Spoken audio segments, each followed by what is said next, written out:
We were 5 friends sitting in my car that Friday night, windows down, music low, and the road wet from a light evening rain. It was one of those cold nights where even your breath turns white. "Bro, I bet you can't spend 10 minutes inside Hollow Creek Cemetery," said Dean, the loud one. Everyone laughed. I smiled like it was nothing, but my stomach tightened. Hollow Creek wasn't just any cemetery. People said no one went there twice. Still, pride won. "I'll do it," I said. 10 minutes. You all wait here." The laughter stopped. They didn't expect me to agree. The cemetery was only a few minutes away, but the road felt endless. No streetlights, no sounds except the soft hum of the engine and the occasional splash when the tires hit a puddle. Inside the car, nobody spoke. Even the music had stopped working, the Bluetooth disconnected by itself. When I looked outside, fog was crawling across the road, thick and white. It moved like it had life in it. I turned on the high beam, but it only made the fog brighter, like driving into milk. Dean forced a laugh. "Man, this place looks like a horror movie already." No one laughed with him. I finally reached the cemetery gate. It was tall, black, and made of rusted iron. One side hung loosely, creaking back and forth with the wind. The sign on top was almost gone, but I could still make out the words, "Hollow Creek Cemetery, established 1871.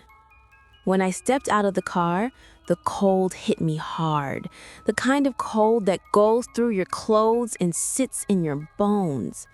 The air smelled strange, wet earth mixed with something metallic, almost like rust and old blood.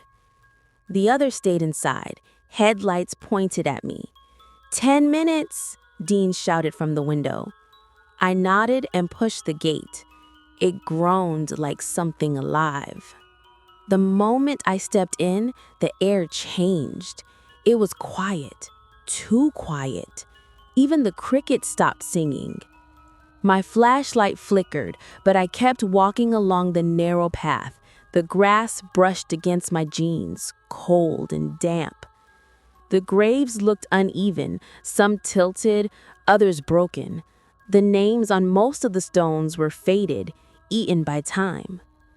I tried to count my steps, just to keep calm. 1, 2, 3. Then I heard something move. It wasn't loud, just a soft drag, like someone's shoes sliding against the ground behind me. I turned fast. Nothing. Only fog. I told myself it was the wind, but then I noticed something strange. There was no wind. The trees were completely still, yet the tall grass near one grave was swaying back and forth, like someone invisible was walking through it. My heart started pounding. I pointed the flashlight there. The light dimmed for a second, and when it came back, there was a small necklace lying on the soil beside the grave. It looked new.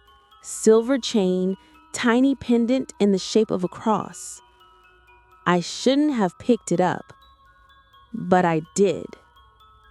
The moment my fingers touched it, my flashlight went off completely.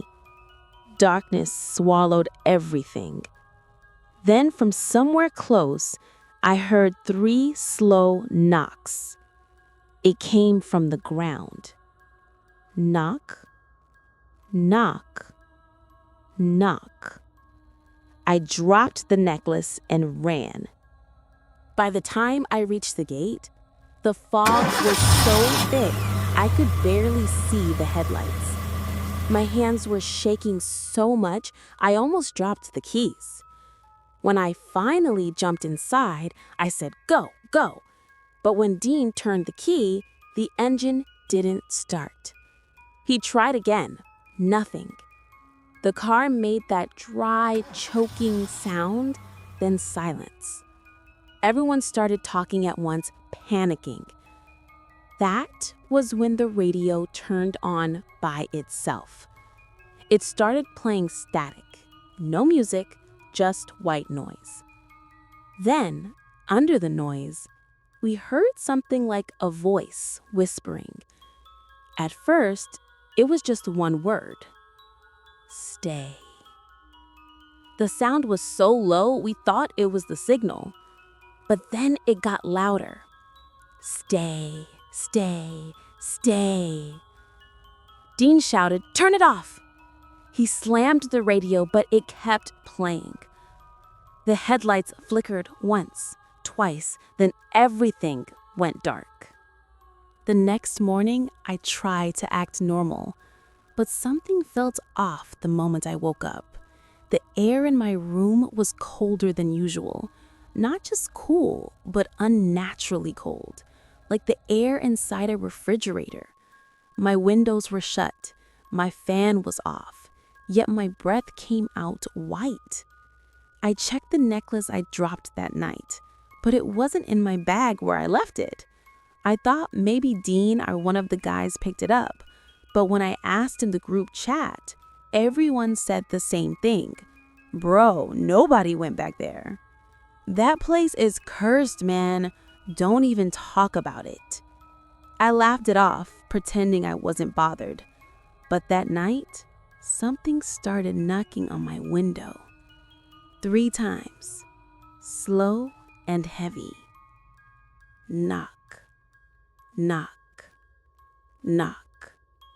When I looked out, there was nothing there, only the street light flickering outside. Around 3 a.m., my phone started ringing. Unknown number. I hesitated, then picked up. At first, I heard nothing, just static. Then a woman's voice whispered softly, "Why did you leave me?" Her tone wasn't angry. It was sad, almost pleading. I froze. Who is this? The line went silent for 5 seconds. Then a faint sob. Then the same voice said something that made every part of my body go cold. "You took my cross."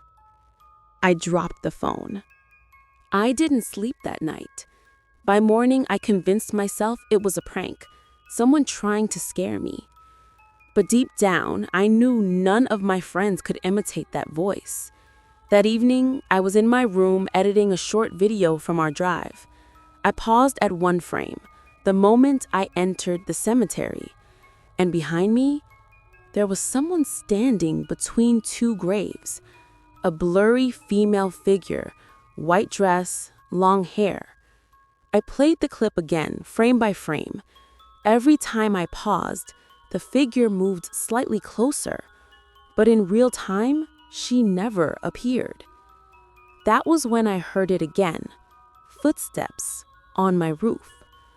Slow, deliberate, like someone walking barefoot. Then the sound of something sliding down my wall. I didn't look. I just turned off the light and hid under my blanket like a kid. Days passed, but I couldn't shake the feeling that something was inside my room. Every night around the same time, the air grew colder, and then came the smell. It was faint at first, like wet soil, then stronger, mixed with decay. I cleaned my room, sprayed air freshener, checked the pipes. Nothing helped. On the 4th night, I found where it was strongest, under my bed. When I bent down with my flashlight, I saw muddy fingerprints on the floorboards. Small, human-like prints, but they led out from under the bed, not in. That night, I slept in my car. Dean calls me the next morning, his voice shaking. "Bro, something's wrong." He said his mom woke up screaming at 3 a.m. because someone was sitting at the foot of her bed, a pale woman in white. When she turned on the light, she vanished. He swore it wasn't a dream. She was humming, bro, same tune you heard that night. We decided to meet up. Maybe if we went back to the cemetery together, we could return the necklace or whatever was attached to it. We reached Hollow Creek just before sunset. The fog was there again, waiting. This time, none of us spoke. The silence felt heavy, like the place already knew we were coming. I held a small box with salt, a lighter, and a new silver cross, things I read online could help. We walked toward the same grave where I found the necklace. The soil looked freshly disturbed, like someone had dug there recently. Dean whispered, "It wasn't like this before." Before I could respond, I noticed something in the dirt. The necklace. It was lying exactly where I dropped it that night, clean and shining. When I bent to pick it up, a cold hand grabbed my wrist from beneath the soil. I screamed and fell back. Something pale began pushing through the ground.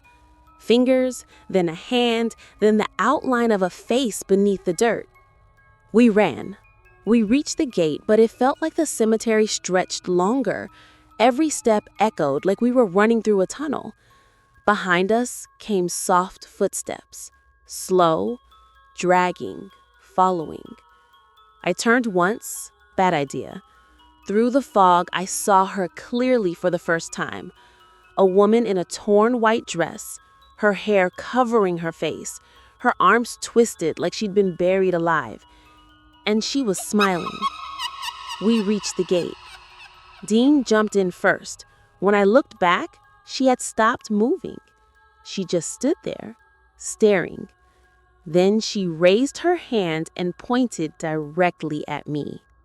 After that night, everything got worse. I moved out of my apartment, but the knocking followed. Everywhere I stayed, hotels, friends' houses, the same 3 knocks came around 3 a.m. Sometimes I'd wake up and find soil on my bed sheets. Sometimes my phone would light up with a photo, new ones, taken while I slept. Always from the same angle, always showing the corner of my room. And always, in the background, a woman's silhouette. I finally went to a small church on the edge of town. The old priest listened quietly as I told him everything. When I mentioned the cemetery, he crossed himself and said, "You disturbed what should never be touched. Some graves are not resting places. They are prisons." He gave me holy water and told me to return the necklace, not to bury it, but to hang it on the gate before sunrise. I drove back before dawn. The fog was still there. When I reached the gate, I took out the necklace. It felt warm in my hand, pulsing faintly like a heartbeat. I hung it on the gate and whispered, "I'm sorry." The air suddenly grew still. The ground beneath my feet vibrated, softly, like something exhaling. Then, just once, I heard her voice again. This time, it was calm. "Rest now." And the fog began to clear. When I woke up the next morning, everything felt lighter. No knocking, no cold air, no smell. It was like she was finally gone. Dean texted later that day, "Bro, I slept fine for the first time in weeks." We never spoke of it again. 2 months later, I was cleaning my phone gallery. Buried between screenshots and random videos, I saw a new picture dated that very night, the night I returned to the gate. It showed me standing there, hanging the necklace, but behind me in the fog was a faint shape, a woman's figure, smiling faintly. And beneath it, the photo's caption. I didn't write it. "Thank you for setting me free." But the date on the file said 1874.